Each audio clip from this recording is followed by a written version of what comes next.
stinging nettles, the fibers in the stalks can actually be made to be used to make textiles. So I thought that was really cool and I wanted to try it. When I go back, I'll definitely be wearing rubber boots. Got my rubber boots. Spoiler alert, they did not keep my feet dry. It had been 8 days since I left my nettle stalks in the pond to ret, so it was time to go see how they're doing. Let's walk and talk. One of my favorite things about stinging nettles is that they intersect with one of my favorite fairy tales. It's a story that has many variations in many different countries and has been recorded by many different authors, including the Brothers Grimm and Hans Christian Andersen. Here's the basic gist of the story. A king has several sons and a beautiful daughter. His wife dies and he marries another who is wicked. She curses the princes and they become a flock of birds, sometimes swans, sometimes ravens. The princess sets out to find her brothers. Along the way, she learns that to break the curse, she must knit shirts from plants for her brothers, and she must stay silent for the many years it takes her to do this. In some versions of the story, she must make the shirts out of stinging nettles. While she knits, she ends up marrying a prince and getting in lots of trouble with his mother, who's suspicious of her constant silence. Just as time is running out, either for the princess or for her brothers, depending on the version, her brothers appear in their aviary form and she throws the shirts over them. They transform back into human princes, all except the youngest brother's one arm because she didn't have time to finish the sleeve. The princess can finally explain herself, and they all live happily ever after. My sister and I used to watch one version of this story by Tales of Magic called the Wild Swans. The princess doesn't use nettles in that version, but I did fall in love with this story because of the show. I just think the artwork is so beautiful in that episode. You can check out the video through the link in the description down below.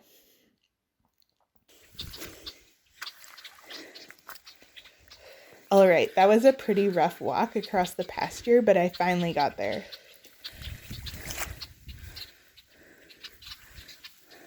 I checked on the nettle stalks and they still felt pretty firm. I expected them to feel a lot squishier. After all, they were supposed to be rotting. They definitely smelled like they were rotting, but I just didn't think they were ready yet, so I left them in the pond and came back for them 2 days later. The next step was to dry the nettles. It wasn't sunny enough at the time to dry them outside, so I strung them up in the garage and borrowed my dad's space heater.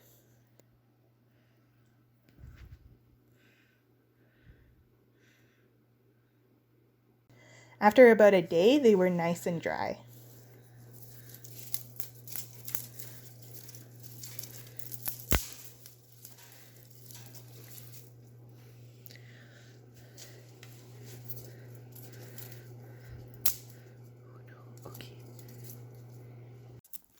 Here's the step where I got the most confused.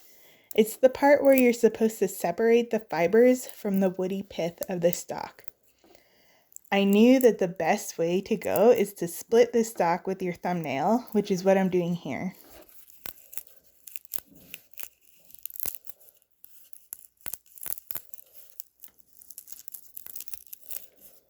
After splitting the stalk, I expected the fibers to be on the inside. There were no fibers on the inside. Witness my confusion. Eventually, I found the fibers on the outside of the stalk. You can see one here, but it was very short and I was expecting all of the fibers to be more or less the length of the stalks.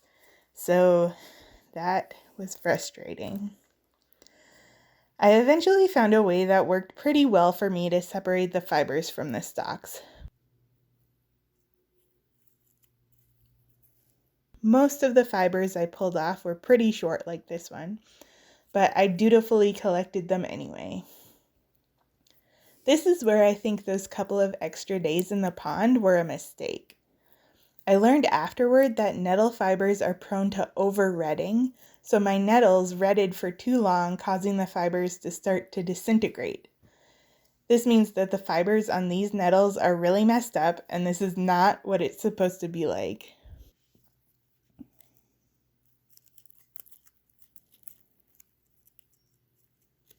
Everything from this point forward will be affected by how short these fibers are, including the time it took to remove all of the fibers. It took 12 hours.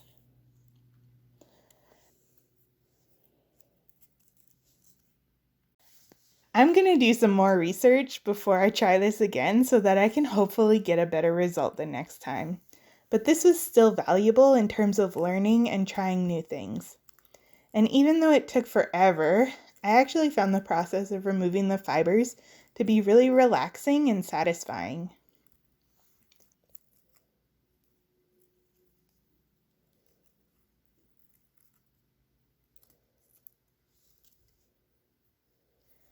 I did manage to get some fibers that were several inches long, like these ones, but they were definitely in the minority.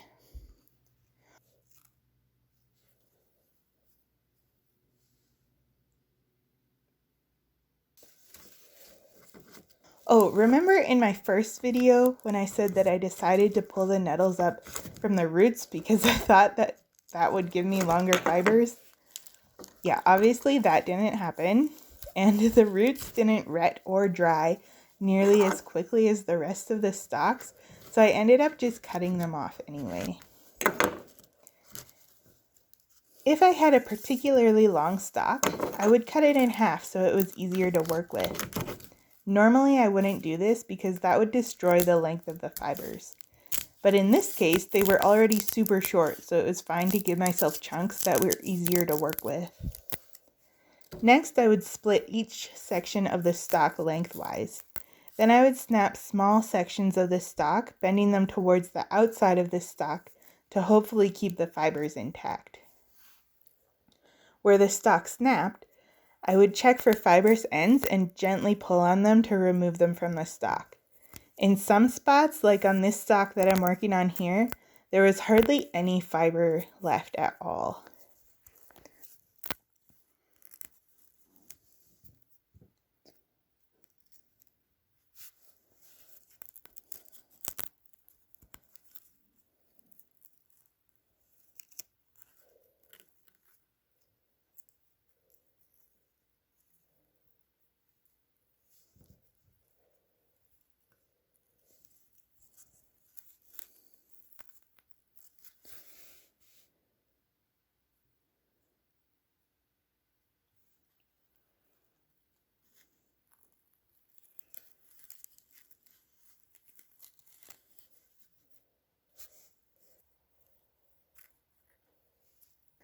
Sometimes, like here, it was easy to see where a longer fiber or a larger clump of fiber was along the outside of the stalk, and I could pull it right off without snapping the stalk.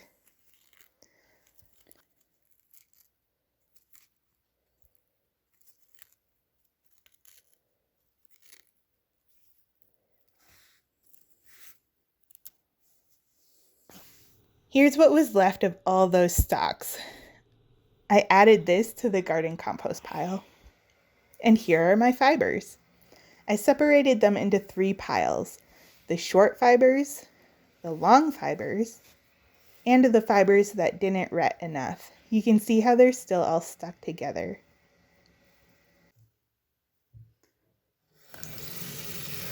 The fibers smelled pretty bad, so I decided to wash them in some soap and water.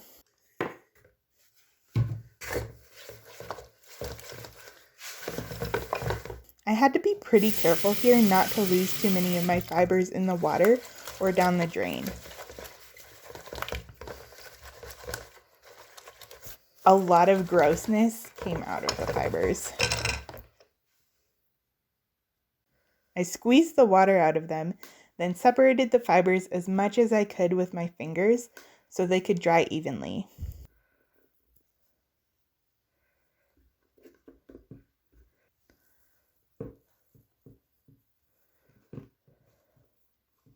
I put them in a bucket because I wanted to dry them in the sun, but it was also pretty breezy, so I didn't want them to blow away.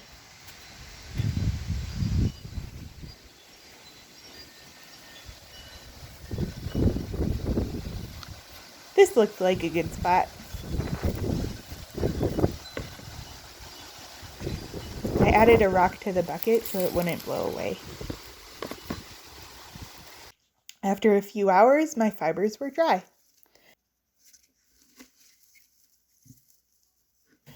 So the next step is to separate and align the fibers. To do that, I've borrowed this wool carding machine from my aunt. It used to belong to my Oma, and I remember getting a doll's hair stuck in it when I was a kid. Oops.